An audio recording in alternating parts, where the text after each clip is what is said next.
ঠাকুরগাঁয়ে স্বরাষ্ট্রমন্ত্রী, এলজিআরডি মন্ত্রীসহ বিএনপির 4 সিনিয়র নেতাকে ফেসবুকে কটূক্তি করার অভিযোগে বিএনপির নেত্রী করা মামলায় ঠাকুরগাঁয়ে আবদুল্লাহ আল মামুন নামে এক জামায়াতের কর্মীকে গ্রেপ্তার করেছে পুলিশ। মঙ্গলবার ভোর রাতে তাকে বাড়ি থেকে গ্রেপ্তার করা হয় বলে জানিয়েছে পীরগঞ্জ থানা পুলিশ। আবদুল্লাহ আল মামুন পীরগঞ্জ উপজেলার এখতিয়ারপুর গ্রামের আব্দুর রশিদের ছেলে। তিনি জামায়াতের কর্মী বলে নিশ্চিত করেছেন জামায়াত নেতারা। এ ঘটনায় তার বিরুদ্ধে সাইবার সুরক্ষা আইনে মামলা দায়ের করেছেন পীরগঞ্জ উপজেলা মহিলা দলের যুগ্ম আহ্বায়ক নাহিদা পারভিন রিফা। জামাত করে, এই জন্যই আমি এই বিষয়টা করছি।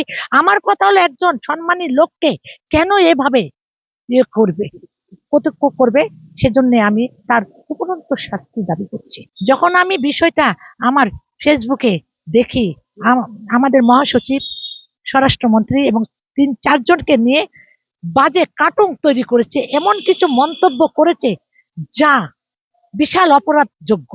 পুলিশ জানায়, স্বরাষ্ট্রমন্ত্রী সালাউদ্দিন আহমেদ, এলজিআরডি মন্ত্রী ও বিএনপির মহাসচিব মির্জা ফখরুল ইসলাম আলমগীর, প্রধানমন্ত্রীর উপদেষ্টা মির্জা আব্বাস, অর্থ ও পরিকল্পনা মন্ত্রী আমির খসরু মাহমুদ চৌধুরীর অশালীন ব্যঙ্গাত্মক কার্টুন ও আপত্তিকর ছবি ফেসবুকে পোস্ট করেন জামায়াতের কর্মী আবদুল্লাহ আল মামুন। বিষয়টি নজরে এলে উপজেলা যুগ্ম আহ্বায়ক নাহিদা পারভিন রিপা পীরগঞ্জ থানায় একটি এজাহার দায়ের করেন।